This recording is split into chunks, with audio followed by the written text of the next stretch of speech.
د زیمبابوې په سر ښار حرارې کې په زرګونو خلکو د صدر موګابې نه د مستعفي کېدو لپاره احتجاج کړی.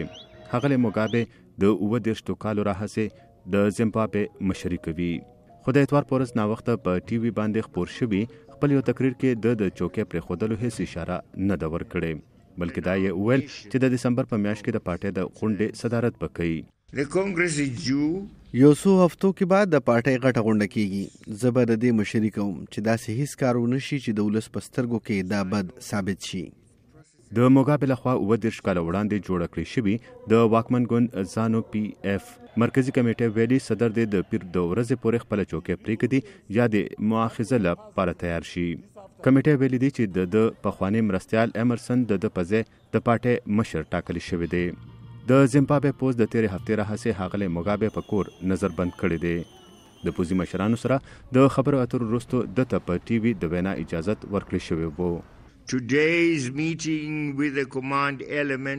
نن د کمانډرانو سره د خبرو اترو وروستو موږ په دې سلا شوي یو چې ملک کې د قلارۍ لپاره په شریکه کار قبول وي چې خلک د امن او تحفظ په ماحول کې خپل د معمول کارونه ترسره کړي او دا یقیني کول دي چې د قانون بالادستي وساتلی شي او هیواد مخ په وړاندې خپل سفر جاري وساتي. حرارې کې د انسټیټیوټ اف سکیورټي سټډیز څېړنکار ډیریک میټزیک وای موګابې سره د یوازینی اختیار د مستعفي کېدو نه د انکار لاره ده.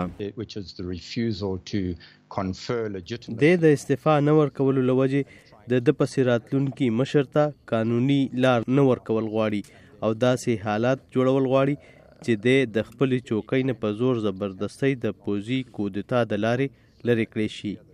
او که یو ځل دا خبره ثابته شي چې د پوځي کودتا لپاره هلې ځلې شوي دي نو د تمه لري چې بیا ځان سره نور گاونډي هیوادونه ملګري کولی شي او دا خو ښکاره خبره ده چې افریقایي اتحاد به د سره ولاړ وي.